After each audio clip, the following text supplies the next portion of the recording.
Inspector Lestrade at once. Your name, sir? Dr. John Watson. He's expecting you, sir? In a way, I believe he is. Well, I'll tell him you're here, sir.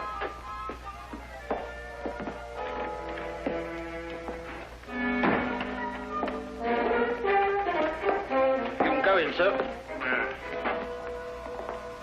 Ah, Dr. Watson, I didn't expect to have the pleasure of seeing you again so soon. Will you kindly read that? What is it? Read it. Oh. Yes, sir. Oh. I think it's disgraceful, sir. Absolutely disgraceful. What? Yes, and I'm glad you're here so that I can tell it to you personally. Why, you and I both know that it was Sherlock Holmes who solved the Cunningham case.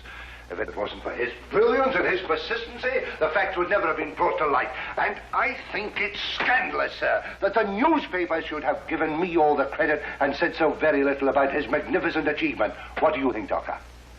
I absolutely agree with you. Eh? I'm glad you're on my side, Doctor. Why, of course. I'm so glad you take it that way. And what does Holmes think? Oh, he doesn't mind, you know. He doesn't care who gets the credit. Oh, dear old Holmes. Such a modest fellow. Yes, Well, look, you must give him my kind regards. Yes. And tell him that, although I know he doesn't think anything about it, I intend to get the newspapers to get the facts straight. Well, that's very good of you, Inspector. What's Holmes doing these days? Well, the last time I saw him, he was playing about with a lot of ink smudges and talking about the prints that fingers make. No. Good old Holmes. Always experimenting. Inspector Lestrade, sir. Yes, what is it? There's been a murder reported at the home of Lord Beryl.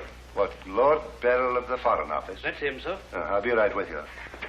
Excuse me, Doctor. Yes, of course. Lord Beryl. This is going to be a tricky situation to handle, what with the Foreign Office and who knows what else. Yes, indeed. Can I be of any assistance? I don't think so, Doctor. Oh, perhaps as a medical man. Mind you, I don't know what to expect, but I think you would be of invaluable assistance. Say no more. Here's the address, sir. Your carriage is waiting outside. Oh, thank you very much. Perhaps you'd care to acquaint Sherlock Holmes with what has happened. Well, I don't know. I don't know myself what's happened. As you said, the people involved make this case rather delicate. Perhaps a little suggestion now and then might help facilitate matters. One never knows. Yes, you're so right. Take a message to Mr. Sherlock Holmes of 221 Baker Street. 221B. Yes, of course, 221B Baker Street. Tell him what has happened and drive him to Lord Beryl's residence. Yes, sir. And tell him Dr. John Watson is already there. The flat's the first floor up. Yes, sir. Very good, sir.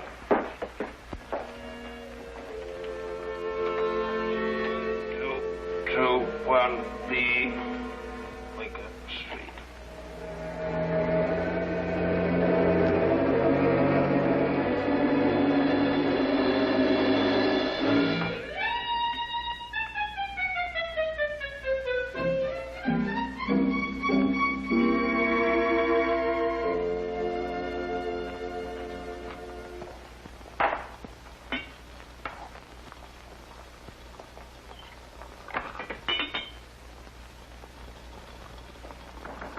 Come in. Excuse me, Mr. Holmes. Yes? A message for you, sir. Uh-huh. There's been a murder committed at the home of Lord Beryl. Inspector Lestrade and Dr. Watson have already gone there. Thank you. Would you care to have some tea? Some tea, sir? Yes. Is that what you're making? Oh, come along. Come and have a look at this. I'm working on an extract from a special series of pygmy poisons. Oh, very interesting, sir. Tea? Well, yes, I don't mind if I do. You take milk? Yes, sir, please, sir, if I may. Splendid. Sugar? Thank you, sir. Where did I put that sugar? That's it. It's very clear. Help yourself. Thank you, sir. So.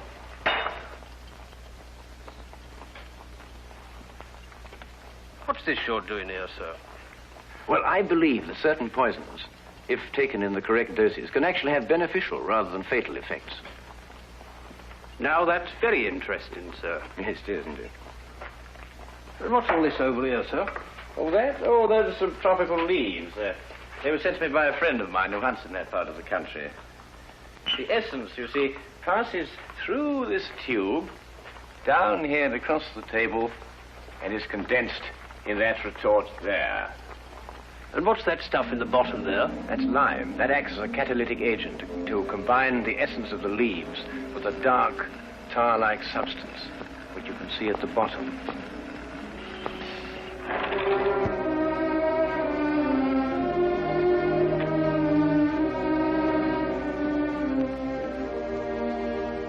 Inspector Lestrade, I demand to see my wife. You've kept me waiting half an hour, and now I should like an explanation. Of course, you're entitled to one, sir. You know that Karl Oberstein was murdered in your study. I was informed of that, and it is a tragedy, of course. But I still don't see that is... Lord Beryl, your wife has confessed to shooting him. What? That's why I couldn't allow you to see her. We were taking her statement. What does she say?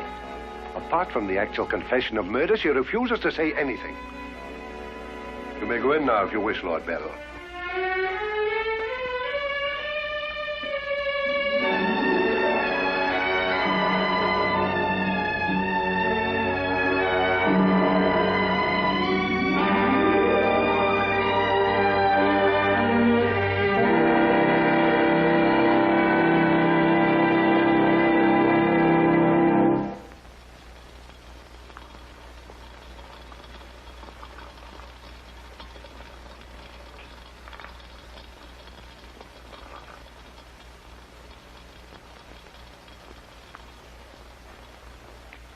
What's that you're putting in now, sir? Well, it's a form of acid dye. Yeah. That's all right. Oh, where have you two been all the afternoon? Didn't the sergeant tell you? Oh, yes, I remember. There was a murder somewhere. Was it interesting? No, Mr. Dewitt. Uh-huh. Well, Straight come and have whiskey and soda. Whiskey and soda, Lestrade. I don't know. I'll be off duty in 5 minutes. Yes, I think that'd be all right. Meat for me. Well, sit down if you can find yourself a place. There you go. yes, well, I think we can leave that to boil for a little while now. Now, gentlemen, what's the problem? Who was murdered? A man named Karl Oberstein. Oberstein. Oh, yes, I remember. An Austrian chap. He was originally, but of course, for a number of years, he's been a freelance agent. Mm-hmm. Buying and selling anything he can get his hands on, eh? But his hands in a bit too much this time. Lady Beryl shot him. Holt Smith, 38. Oh, really? It was a nasty bit there. I examined the body before it was removed. Entire back of the head gone. Instantaneous death, of course. Did you find the bullet? No, the police surgeon will do that. It hadn't come out. Yes, and that shot in the back of the head removes any possible chance Lady Beryl may have had of claiming self-defense. You're off duty now, aren't you, Wilkins? Yes, sir. You may go home. Thank you, sir. It's been a pleasure working for you this afternoon, Mr. Holmes. I'd like to know how it all turns out. I'll let you know. Thank you, sir. Good afternoon, sir. I feel sorry for Lord Beryl. There'll be quite a scandal when this appears in the papers. Yes, it certainly will be. I wonder why Lady Beryl lied to you. What nationality was Lady Beryl originally? Well, she was born in Austria, although she was brought up in America. She's been here in England for the past 5 years, since her marriage, you know. It's a shame a woman like her has to remain in prison. Still, she might decide to tell you...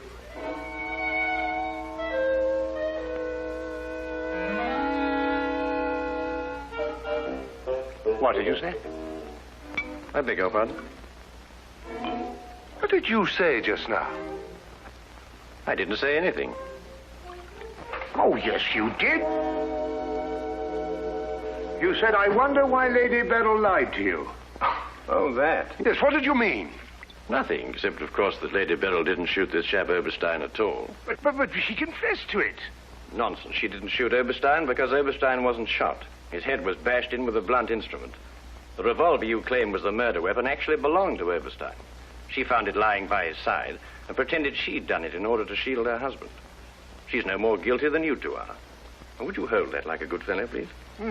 Would you please repeat that? Of course, it's as plain as a... Here, would you mind holding that? Oh, well, it's not plain to me. Well, you told me that Lady Beryl confessed to shooting Oberstein. But Oberstein wasn't shot. Just because you find a man with the back of his head shattered and a gun lying by his side is no reason to assume he's been shot. Thank you. You also assumed that the bullet had lodged in Oberstein's cranium because it hadn't emerged through the front. Now, any student of elementary ballistics knows that the greatest damage to the skull is on the opposite side to which the bullet entered. The point of entry is always clean. But the gun we found was an Austrian gun, and Lady Beryl is an Austrian. Now, there's a logical bit of reasoning for you. Would you mind holding that, please? Lady Beryl saw Oberstein lying there and jumped to the same conclusion we did. Well, Lady Beryl's innocent. Then somebody else is guilty. Brilliant. We've got to get back to the premises and re-examine them for clues. You come with us, Holmes. This nonsense can wait. Nonsense? Nonsense. Nonsense? Did you say nonsense? I'll have you know, Inspector Lestrade, that if the law enforcement agencies of this country were a little, an infinitesimal amount more advanced than ancient Neolithic man, I would not have to be doing the basic research work that will in time benefit police bureaus throughout the earth. You may have a point, Mr. Holmes. A point? The only point is human, of which there is a paucity in the halls of our defense of the Republic. So do you really think so? I certainly do think so. And I'll tell you a few other things, Inspector.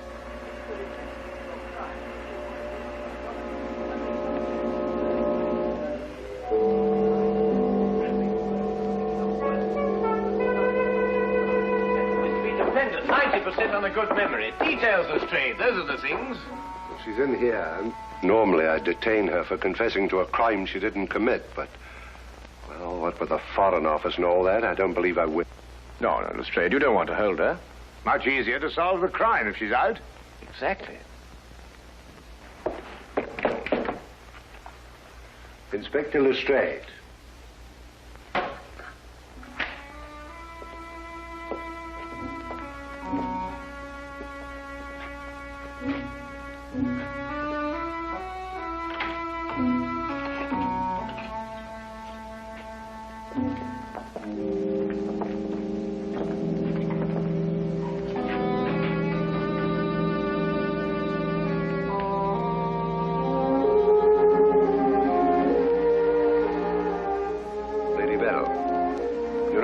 We're releasing you.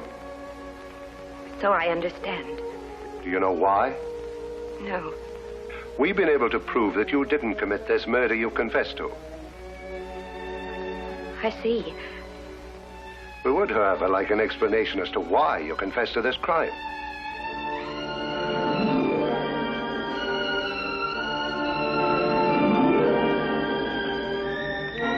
I prefer not to explain my actions, Inspector.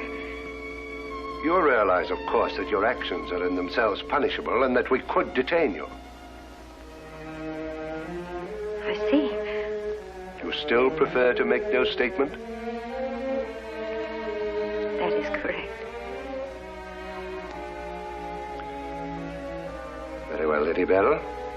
You'll be released as soon as the formalities can be cleared. Thank you. Human beings lie to gain, to cover, or to protect.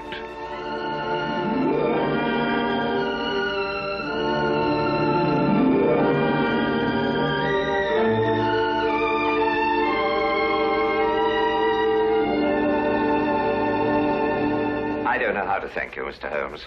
Please consider me forever in your debt. Not at all. You're in the Foreign Office, aren't you, Lord Beryl? I am. Had you ever met Herr Oberstein before? I had.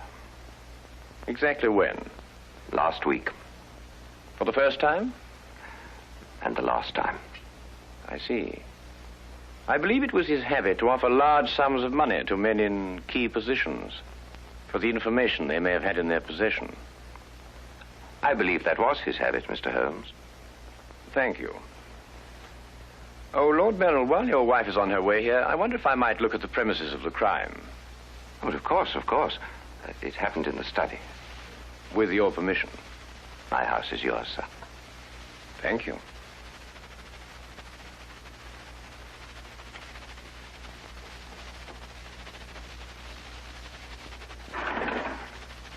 Well, now, let me see. Karl Oberstein was lying about there. Of course, it's been removed. Yes, of course. I see you've cleaned everything up with your usual remarkable efficiency, Lestrade. Now, look here, Holmes. I didn't know there was going to be any mystery about this affair. Oberstein's head was here, Holmes, and his feet were there. Thank you, Watson.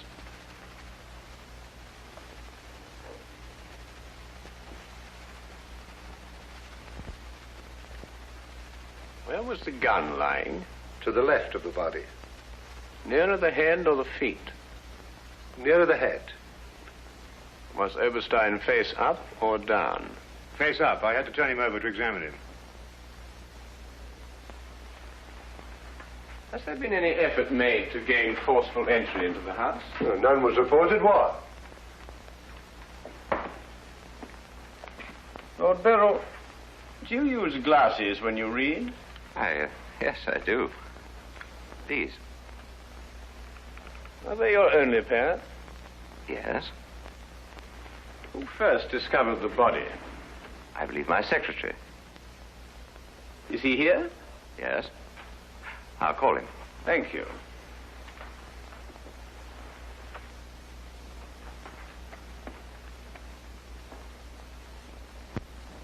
Lestrade, where was Lord Beryl at the time you estimated the crime was committed? He'd been at a meeting with high government officials all day. Oh, good, good. Why did you ask about the glasses, Holmes? It's because Lord Beryl wears glasses when he reads. But Lady Beryl confessed to a crime she didn't commit. What? This is my secretary, Mr. Ross. You've met Inspector Lestrade and Dr. Watson. This gentleman is Mr. Sherlock Holmes. How do you do? I understand it's through your efforts that Lady Beryl was returning home. Partially through my efforts. I wonder if I could impose upon you, Mr. Ross. Of course, sir. Would you mind taking these sheets of paper and roughly outline the position in which you discovered the body? Outline it in scraps of paper. If you would be so kind. Why, of course. What's the purpose of that? How many men have you on the premises, Lestrade? 2 outside. Why?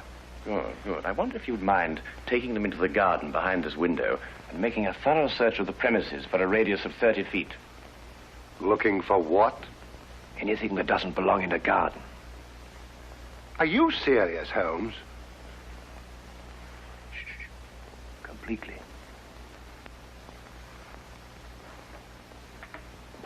Let's got him out of our way. Have you examined your safe, Lord Beryl? I have, Mr. Holmes. All my papers are intact. Excellent, excellent.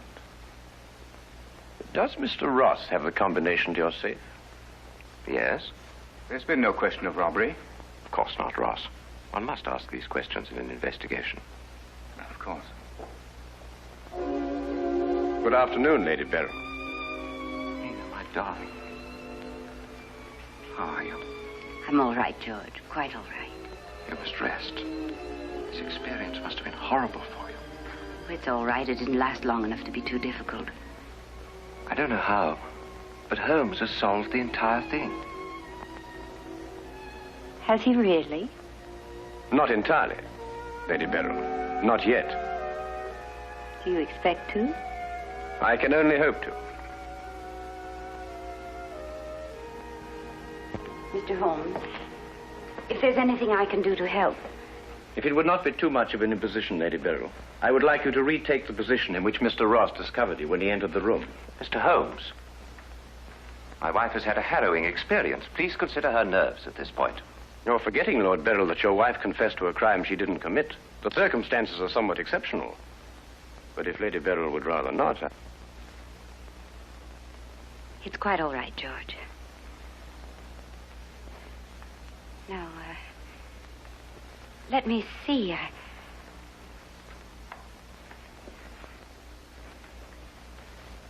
I was standing here. Exactly there? I believe so. Mr. Ross, are you quite certain that is the position in which Lady Beryl was standing? Well, if you'll pardon my saying so, Lady Beryl, just for the sake of accuracy, you understand, I believe you were standing just a bit further to your left. A little to your left, Lady Beryl. Like that? Yes, I'd say right there. Good. Now, Lady Beryl had a revolver in her hand. Mr. Holmes. That is correct. In which hand? My right hand. Mr. Ross? That's right. Lady Beryl's right hand. Lord Beryl, do you happen to have a revolver in the house? Yes, I have. May I have it? I'm not going to ask my wife to... Yes, I am. If your wife has no objection. Of course she has objections. I have no objections, Mr. Holmes.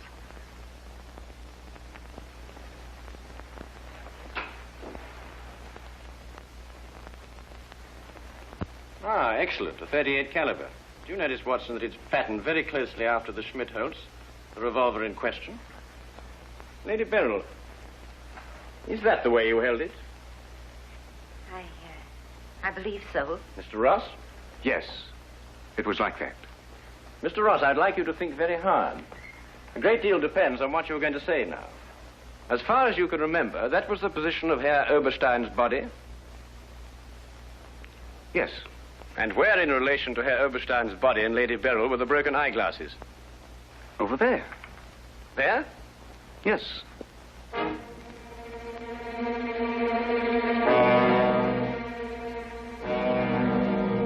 Watson, were there any glasses on the floor when you found the body? Absolutely not. You're positive? Positive. That's right. I didn't know what I was saying. There were no glasses on the floor at all. There weren't any glasses on the floor when you found Lady Beryl bending over the body. But there were when you sent Herr Oberstein crashing to the ground.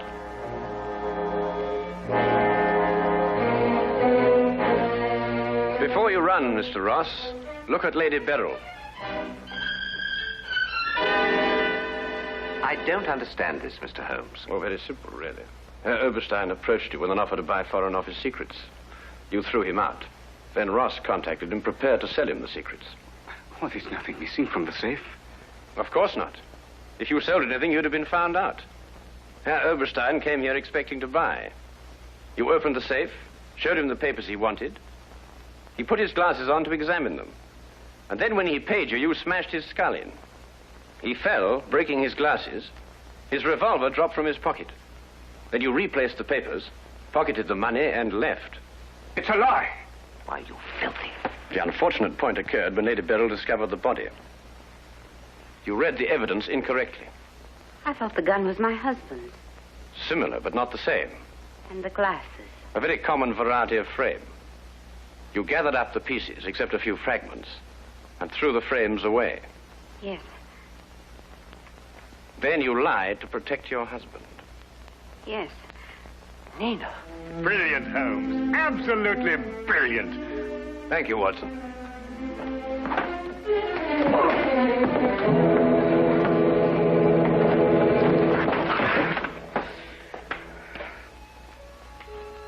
My humble and very grateful thanks, Mr. Holmes. It's been a pleasure to help so brave and noble a woman. I'm still not quite certain what's happened, but I know we shall both be forever indebted to you.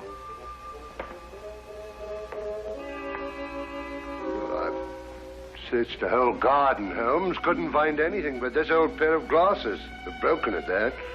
Really? Mr. Holmes has solved the entire case, Inspector. He has? How? By the little things, Lestrade. The little things that one must remember. The little things that make the difference between success and disaster. One must never forget that the difference between... Good heavens. Watson! What is it, Holmes? I left the gas on under the experiment. All Baker Street will be blown up. Holmes, I turned it off. Oh. Stay. Hold that.